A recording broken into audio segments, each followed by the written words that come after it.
بسم اللہ الرحمن الرحیم۔ اللہ کے نام سے جو سراسر رحمت ہے، جس کی شفقت ابدی ہے۔ وَيَسْأَلُونَكَ عَنِ الْمَحِيضِ قُلْ هُوَ أَذًى فَاعْتَزِلُوا النِّسَاءَ فِي الْمَحِيضِ وَلَا تَقْرَبُوهُنَّ حَتَّى يَطْهُرْنَ فَإِذَا تَطَهَّرْنَ فَأْتُوهُنَّ مِنْ حَيْثُ أَمَرَكُمُ اللَّهُ إِنَّ اللَّهَ يُحِبُّ التَّوَّابِينَ وَيُحِبُّ الْمُتَطَهِّرِينَ نِسَاؤُكُمْ حَرْثٌ لَكُمْ فَأْتُوا حَرْثَكُمْ أَنَّا شِئْتُمْ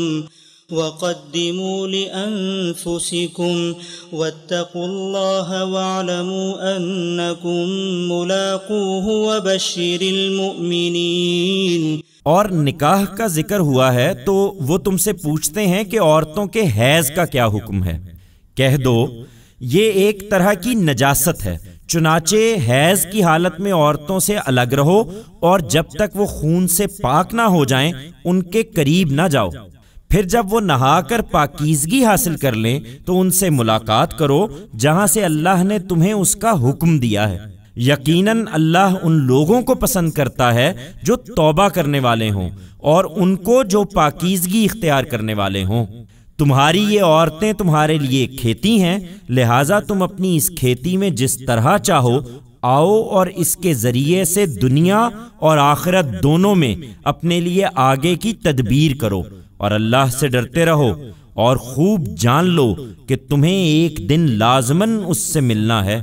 اور ایمان والوں کو اے پیغمبر اس ملاقات کے موقع پر فلاح و سعادت کی خوشخبری سنا دو۔ وَلَا تَجْعَلُوا اللَّهَ عُرْضَةً لِأَيْمَانِكُمْ أَن تَبَرُّوا وَتَتَّقُوا وَتُصْلِحُوا بَيْنَ النَّاسِ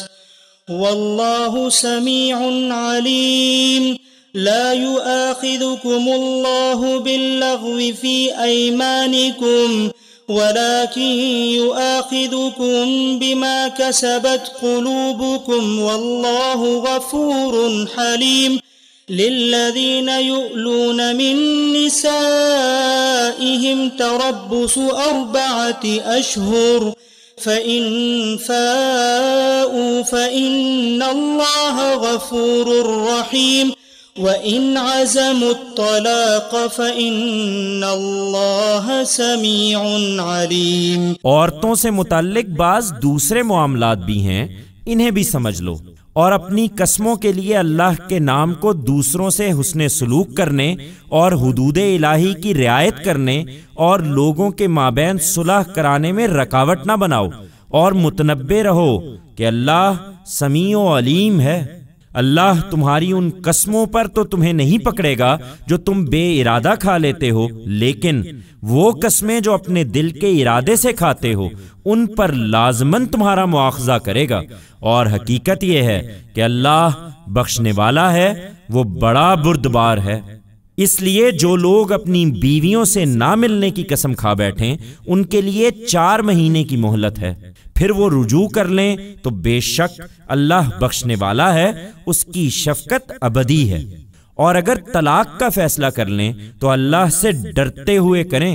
اس لیے کہ اللہ سمیع و علیم ہے۔ والمطلقات يتربصن بأنفسهن 3 قروء ولا يحل لهن أن يكتمن ما خلق الله في أرحامهن إن كن يؤمن بالله واليوم الآخر وبعولتهن أحق بردهن في ذلك إن أرادوا إصلاحا ولهن مثل الذي عليهن بالمعروف وَلِلرِّجَالِ عَلَيْهِنَّ دَرَجَةٌ وَاللَّهُ عَزِيزٌ حَكِيمٌ۔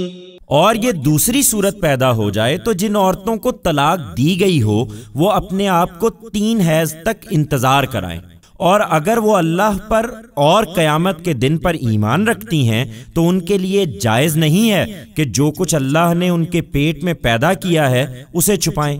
اور ان کے شوہر اگر معاملات کی اصلاح چاہیں تو اس عدت کے دوران میں زیادہ حقدار ہیں کہ انہیں لوٹا لیں، اور یہ اس لیے ہے کہ اس میں تو شبہ نہیں کہ ان عورتوں کے لیے بھی اسی طرح حقوق ہیں جس طرح دستور کے مطابق ان پر شوہروں کے حقوق ہیں، لیکن مردوں کے لیے شوہر کی حیثیت سے ان پر ایک درجہ ترجیح کا ہے۔ یہ اللہ کا حکم ہے اور اللہ زبردست ہے، وہ بڑی حکمت والا ہے۔ الطلاق مرتان فإمساك بمعروف أو تسريح بإحسان ولا يحل لكم أن تأخذوا مما آتيتموهن شيئا إلا أن يخافا ألا يقيما حدود الله، فإن خفتم ألا يقيما حدود الله فلا جناح عليهما فيما افتدت به، تلك حدود الله فلا تعتدوها، ومن يتعد حدود الله فأولئك هم الظالمون۔ یہ طلاق ایک رشتہ نکاح میں 2 مرتبہ دی جا سکتی ہے، اس کے بعد پھر بھلے طریقے سے روک لینا ہے یا خوبی کے ساتھ رخصت کر دینا ہے، اور رخصت کر دینے کا فیصلہ ہو تو تمہارے لیے جائز نہیں ہے کہ جو کچھ تم نے ان عورتوں کو دیا ہے اس میں سے کچھ بھی اس موقع پر واپس لو۔ یہ صورت البتہ مستثنا ہے کہ دونوں کو اندیشہ ہو کہ وہ حدود الہی پر قائم نہ رہ سکیں گے۔ پھر لوگوں، اگر تمہیں بھی اندیشہ ہو کہ وہ حدود الہی پر قائم نہیں رہ سکتے تو شوہر کی دی ہوئی ان چیزوں کے معاملے میں ان دونوں پر کوئی گناہ نہیں ہے جو عورت فدیے میں دے کر طلاق حاصل کر لے۔ یہ اللہ کے مقرر کردہ حدود ہیں، سو ان سے آگے نہ بڑھو، اور جان لو کہ جو اللہ کے حدود سے آگے بڑھتے ہیں وہی ظالم ہیں۔ فَإِن طَلَّقَهَا فَلَا تَحِلُّ لَهُ مِن بَعْدُ حَتَّى تَنكِحَ زَوْجًا غَيْرَهُ فَإِن طَلَّقَهَا فَلَا جُنَاحَ عَلَيْهِمَا أَن يَتَرَاجَعَا إِن ظَنَّا أَن يُقِيمَا حُدُودَ اللَّهِ وَتِلْكَ حُدُودُ اللَّهِ يُبَيِّنُهَا لِقَوْمٍ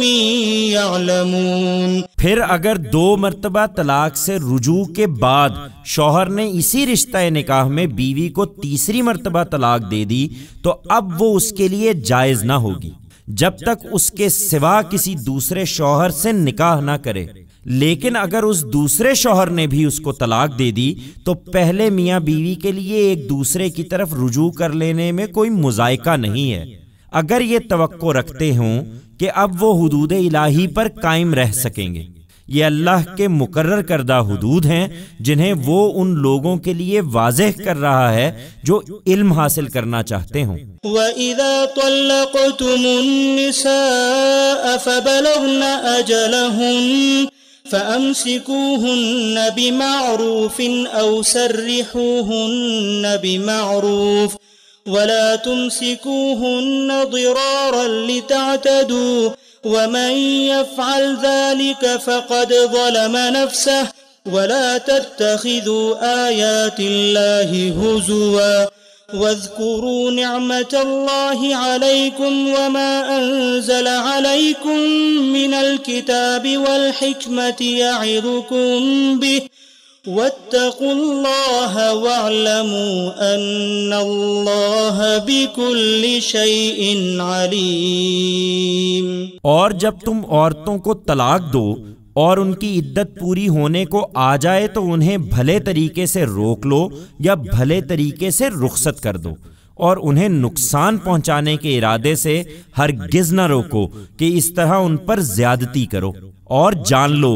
کہ جو ایسا کرے گا وہ اپنی ہی جان پر ظلم ڈھائے گا۔ اور اللہ کی آیتوں کو مذاق نہ بناؤ، اور اپنے اوپر اللہ کی عنایت کو یاد رکھو، اور اس قانون اور حکمت کو یاد رکھو جو اس نے تم پر اتاری ہے، جس کی وہ تمہیں نصیحت کرتا ہے، اور اللہ سے ڈرتے رہو اور خوب جان رکھو کہ اللہ ہر چیز سے واقف ہے۔ وَإِذَا طَلَّقْتُمُ النِّسَاءَ فَبَلَغْنَ أَجَلَهُنَّ فلا تعضلوهن أن ينكحن أزواجهن إذا تراضوا بينهم بالمعروف ذلك يوعظ به من كان منكم يؤمن بالله واليوم الآخر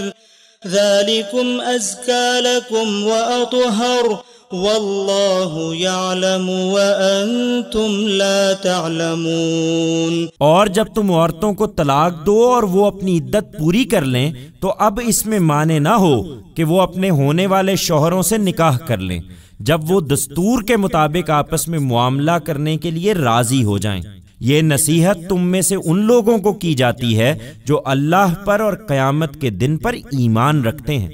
یہی تمہارے لیے زیادہ شائستہ اور زیادہ پاکیزہ طریقہ ہے، اور حقیقت یہ ہے کہ اللہ جانتا ہے اور تم نہیں جانتے۔ والوالدات يرضعن أولادهن حولين كاملين لمن أراد أن يتم الرضاعة وعلى المولود له رزقهن وكسوتهن بالمعروف لا تكلف نفس إلا وسعها لا تضار والدة بولدها ولا مولود له بولده وعلى الوارث مثل ذلك فإن أرادا فصالا عن تراض منهما وتشاور فلا جناح عليهما وإن أردتم أن تسترضعوا أولادكم فلا جناح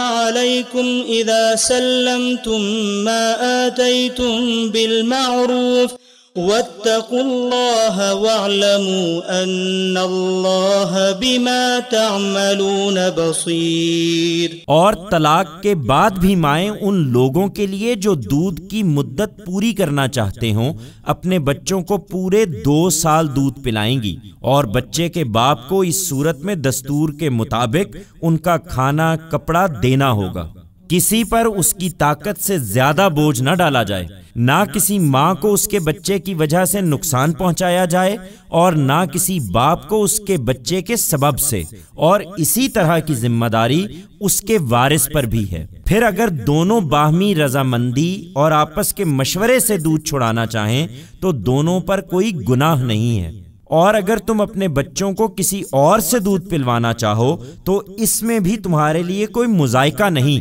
بشرطے کہ بچے کی ماں سے جو کچھ تم نے دینا طے کیا ہے وہ دستور کے مطابق اسے دے دو، اور اللہ سے ڈرتے رہو اور جان رکھو کہ جو کچھ تم کرتے ہو اللہ اسے دیکھ رہا ہے۔